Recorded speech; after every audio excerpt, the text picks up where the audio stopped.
திருப்படல்கள் 1:1-6 முடிய. நற்பேறு பெற்றவர் யார்?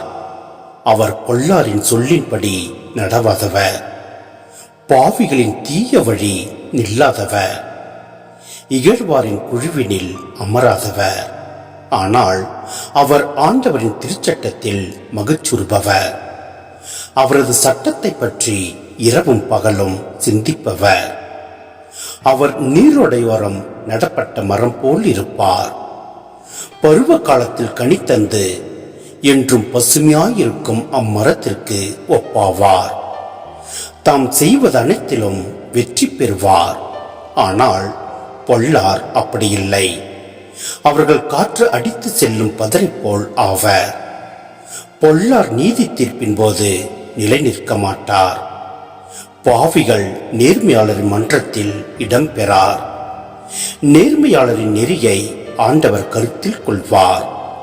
பொல்லாரின் வழியோ அழிவை தரும்.